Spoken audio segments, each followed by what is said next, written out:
Hello everyone, তো কি অবস্থা সবার? গত কয়েকদিন আগে তো প্রচণ্ড বৃষ্টি হলো, আর এই বৃষ্টির দিনে কিন্তু গরম গরম খিচুড়ি দিয়ে ভর্তা খেতে খুবই ভালো লাগে। আর সেদিন বৃষ্টি হয়, যেহেতু সারাদিন মেঘলা মেঘলা ছিল, তাই আম্মু ভাবলো আজকে একটু খিচুড়ি আর ভর্তা করা যাক। তাই তো ভর্তার জন্য তোড়জোড় চলছে আমাদের বাসায়। আর এদিকে আমাদের অলমোস্ট খিচুড়িটা রান্না করা হয়ে গেছে, শুধু দমে দিলেই খিচুড়িটা হয়ে যাবে। আর এখন খিচুড়িটাকে দমে দেওয়ার প্রস্তুতি চলছে। আর বৃষ্টির দিন কেন যেন সারাদিন মনটা এত ভালো থাকে যে বলে বোঝানো যায় না। আজকেও আমাদের এখানে আকাশটা অনেক কালো হয়ে আছে, তবে বৃষ্টির নাম নেই। তো যাই হোক, ফিরে আসি ভর্তা রেসিপিতে। প্রথমেই ফ্রাই প্যানে দিয়ে দিচ্ছি 3 টেবিল চামচ পরিমাণ তেল। এর মধ্যে ইলিশ মাছের যেই ফুলকা থাকে সেগুলোকে ভেজে নিচ্ছি। আর ভাই, এগুলো কিন্তু আমি ভালো করে ধুয়ে নিয়েছি। আর ইলিশ মাছের ফুলকার সাথে পটলের ছিলকা ভর্তা কিন্তু খেতে খুবই দারুণ লাগে। তো কিছুক্ষণের মধ্যে ফুলকাগুলো ভাজা হওয়ার পর ওই ফ্রাই প্যানের মধ্যে আরও অল্প একটু তেল দিয়ে সেদ্ধ করে রাখা পটলের ছিলকাগুলো 2 মিনিটের মতো ভেজে নিব। আর এই পটলের ছিলকার মধ্যেই কিন্তু আগে থেকে কাঁচামরিচ দেওয়া ছিল, সাথে পেঁয়াজও দেওয়া হয়েছিল। তো এখন আমি 2 মিনিটের মতো এগুলোকে একটু ভেজে নিচ্ছি। 2 মিনিট পর ভাজা হয়ে গেলে এগুলো এখন একটা সাইডে রেখে দিচ্ছি। এরপর আরও 3 টেবিল চামচ পরিমাণ তেল আমি এর মধ্যেই দিয়ে দিচ্ছি। এখন কিছু রসুন আর ঝাল অনুযায়ী শুকনা মরিচ ভেজে নিব। আর এই মরিচ আর রসুনটা ভাজা হচ্ছে শুটকি ভর্তা করার জন্য। ফেওয়া মাছের শুটকিতে কিন্তু ভাজা রসুন আর মরিচের স্বাদটা খুব ভালো লাগে। তো মরিচ আর রসুনটা ভাজা হয়ে গেলে এগুলো একটা সাইডে রেখে দিচ্ছি। এরপর শুটকিগুলোকে আমি ভেজে নিব। ভাইরে ভাই, এই শুটকিগুলো ভাজতে গিয়ে যে কি একটা বেহাল অবস্থা, যা বলে বোঝানোর মতো না। তো অবশেষে শুটকিগুলো ভাজা হয়ে গেছে।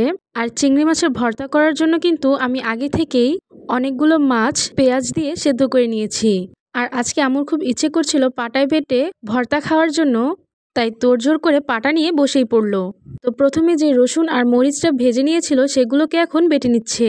আর এই মরিচ ভর্তাটা দিয়েই কিন্তু আজকের অনেকগুলো ভর্তা তৈরি করা হবে।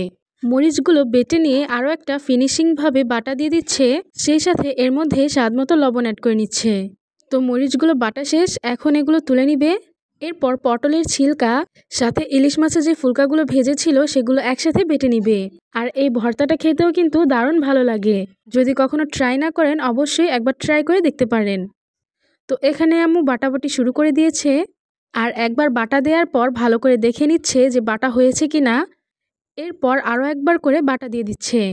সবগুলো ভর্তায় আম্মু 2বার করে বেটে নিচ্ছে, যেন সুন্দরভাবে একটা ফিনিশিং টাচ আসে।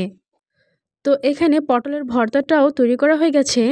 আসলে আম্মুরা যে সব গুণে গুণান্বিত হয়, এটাই তার প্রমাণ। এই ভর্তাটাও উঠিয়ে নেওয়ার পর চিংড়ি মাছের ভর্তাটা তৈরি করে নিবে। প্রথমে আম্মু চিংড়ি মাছগুলোকে ভালো করে বেটে নিবে। আর এর সাথে যে মরিচগুলো বেটে রেখেছিল সেখান থেকে অল্প একটু মরিচের বাটা দিয়ে দিল, যেন এই ভর্তাটা একটু ঝাল ঝাল হয়। আর এই চিংড়ি মাছের ভর্তাটা খেতে কিন্তু আমার কাছে খুবই ভালো লাগে। আপনাদের কার কার কাছে এই ভর্তাটা খেতে ভালো লাগে সেটা কিন্তু আমাকে কমেন্টস করে জানাতে পারেন। আমার কাছে তো বৃষ্টি মানেই গরম গরম 1 প্লেট খিচুড়ি সাথে ভর্তা। খাবারের কথাটা মনে পড়লেই যেন মুখে পানি চলে আসে। আর সন্ধ্যার টাইমে যদি বৃষ্টিটা হয়, তাহলে তো ভাই 1 কাপ গরম চা হলে আর কি লাগে। আর আমি এখানে বকবক করতে করতে আমার আম্মুর ভর্তা বাটা হয়ে গেছে। এখন আম্মু ফেওয়া মাছের শুটকিটা দিয়ে ভর্তা তৈরি করবে। যেই মরিচটা আগে থেকে বেটে রেখেছিল সেই মরিচটা দিয়ে শুটকিটাকে একসাথে মিক্স করে বেটে নিবে।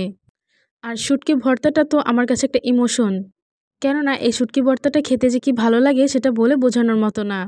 আর আজকে এই শুটকি ভর্তাটার মধ্যেও আম্মু একটু ধনেপাতা দিয়ে দিল, এতে করে ভর্তার টেস্টটা কিন্তু একটু ভালো আসে। বরাবরই আমার আম্মুর হাতের ভর্তা কিন্তু খুবই মজার হয়, এটা কিন্তু গ্যারান্টি দিয়েই বলা যায়। আর আম্মু আজকে এই ভর্তাটা কাঁচা পেঁয়াজ দিয়ে করছে। কাঁচা পেঁয়াজ দিয়েও কিন্তু এই ভর্তাটা খুবই ভালো লাগে। এখন সব কিছু একসাথে একটু বেটে নিচ্ছে। আর গত পরশু তো এসএসসির রেজাল্ট দিল। তো আপনাদের কার কী রেজাল্ট হয়েছে সেটা কিন্তু আমাকে কমেন্টসে জানাতে পারেন। তো এক এক করতে করতে এখানে সবগুলো ভর্তা বাটা হয়ে গেছে। এরপর এখান থেকে একটু একটু করে ভর্তা নিয়ে পাটায় খিচুড়ি মাখাবে। আর এই খিচুড়ি মাখাটা কিন্তু খেতে আমার কাছে খুবই ভালো লাগে। ছোটোবেলায় এরকম করে কত যে ভর্তা ভাত খেয়েছি পাটার মধ্যে, সেই ইমোশনটা বলে বোঝানোর মতো না। তো এক এক করে আমরা সবাই খাওয়া শুরু করে দিলাম।